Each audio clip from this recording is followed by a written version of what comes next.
আসসালামু আলাইকুম। বৃষ্টির জন্য 2-3 দিন আসতে পারিনি আমাদের প্রজেক্টে। তো আজকে যেহেতু বিকেলবেলা আল্লাহর রহমতে বৃষ্টি নাই, চলে আসছি। হচ্ছে মূল কারণে যে আমরা জমিতে মাটি ফেলানো শুরু করছিলাম, আর এটা বৃষ্টির জন্য বন্ধ হয়ে আছে। মাটিগুলো নিয়ে আসতে হয় ট্রাক দিয়ে, আর ট্রাক ছাড়া তো এই মুহূর্তে মাটি দেওয়ার কোনো উপায় নাই। তো এখান থেকে আমরা মাটি ফেলানো শুরু করছি।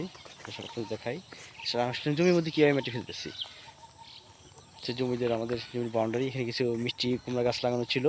তো ইনশাল্লাহ মিষ্টি কুমড়া যেগুলো খাইছি, ফল ধরছিল ইনশাল্লাহ। তো এখানে আমি জমির সাইড দিয়ে কলা গাছ লাগাইছিলাম, যে কলা যেহেতু একটা অর্থকারী ফসল এবং সারা বছরই কলার ভালো চাহিদা থাকে এবং বিক্রি করা যায়। তো যেহেতু বর্ষা মাস আসতেছে সামনে, বর্ষা মাসে কলার গোড়ায় যদি পানি ওঠে তো এটা টিকবে না, মারা যাবে। তো যেহেতু এটা হচ্ছে আমাদের বর্ডার, তো এইভাবে আমি কলা মাঝখান থেকে মাটি দেওয়া শুরু করছিলাম। বৃষ্টির জন্য অফ এভাবে মাটি দিচ্ছি এই কারণে, যাতে আমি মাটিগুলা মাঝখান দিয়ে, আমাদের প্ল্যান হচ্ছে মাঝখান দিয়ে আমি এরকম একটা উঁচু করে ওই পর্যন্ত একটা বাঁধের মতো করব। পাশে হয়তো 2 ফিট হবে বা 3 ফিট হবে, আর উঁচুতে হয়তো 1.5 ফিট হবে। মাটিগুলো যা হয় এই জন্য আমি এখানে মাটি ফেলে শুরু করছি। কলা গাছের গোড়াগুলো ঢেকে যাবে। তো আমার কী হবে, বাঁধের উপর দিয়ে আমি আরও কলা গাছ লাগাইতে পারবো, প্লাস অন্যান্য সবজি যে আছে ওই সবজিগুলো লাগাইতে পারবো। এর জন্য আমি মাটিগুলো ফালানো। তো এই এতটুকু মাটি, এর দাম কিন্তু প্রায় 1500 টাকা।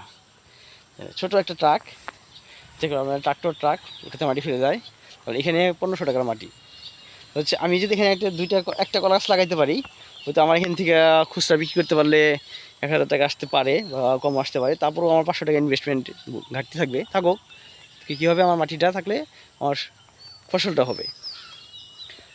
এই হচ্ছে আমার মাটির প্ল্যান। জমিতে আমি কিছু লাগাই নাই, যেহেতু ট্রাক ঢুকলে তো শস্য নষ্ট হয়ে যাবে, যে লাগাতে পারি নাই। তবে ট্রাক মাটি শেষ হয়ে গেলে ইনশাল্লাহ আমি চাষ দিয়ে তখন আমি সবজি লাগাবো। ওই ক্ষেত্রে কী অবস্থা, ওটাও আমি কাজটা শেষ করতে পারি না এখন পর্যন্ত, ফাঁকা রয়ে গেছে। দেখা যাক আমি কোন পর্যন্ত কাজ করতে পারি, আল্লাহর রহমান কোন পর্যন্ত করতে দেয়। তেমন কলা গাছগুলো এখন তো ম্যাচিউড হয়ে গেছে, হয়তো বর্ষার মাঝখানে ওইগুলো কলা চলে আসতে পারে। কলা গাছগুলোর জন্যই কষ্ট করা। ওই পাশে দেখা যাচ্ছে ওই দূর দিয়ে, বিশেষ করে আমার যেই করলা গাছের বাগান, ওইখান দিয়ে আমি সেম একইভাবে মাটি ফেলাবো, যাতে আমি কলা গাছগুলো লাগাইতে পারি। এবং আমি কিন্তু রাস্তার ওই পাশে দেখা যায় দূরে ওই বাউন্ডারি, ওইখান দিয়ে কিন্তু আমি কলা গাছ লাগাই দিছি। এই পাশটা লাগাবো, কিন্তু এখনও লাগাইতে পারি নাই। এর মূল কারণ হচ্ছে যে বর্ষা মাসে এখানে পানি আসে, পানি না আসলে পানি জমে থাকে এখানে। আস্তে আস্তে আমি কিছু কাজ করবো, যেহেতু আমার এত টাকা নাই ইনভেস্টমেন্ট করার মতো। তো আমি একটু কলা বিক্রি করে একটু টাকা জমাইতেছি, আর ওই টাকা দিয়ে আমি এখানে কিছু করে এখন পর্যন্ত হচ্ছে মাটি ফেলতেছি। এই হচ্ছে আমার ঘাস লাগানো। সাইড দিয়ে আমি কিছু পেঁপে গাছ লাগাইছিলাম, আসলে আপডেটটা দেখে যাই। এমন ঘাস হয়েছে জমিতে, ঘাস কিন্তু অটোমেটিক হয়। আমার বেড়াটা ভেঙে গেছে, এখান থেকে কিছু গাছ লাগানো আছে, ঘাস পেঁপে গাছ কিন্তু পেঁপে চলে আসছে মাসাল্লাহ।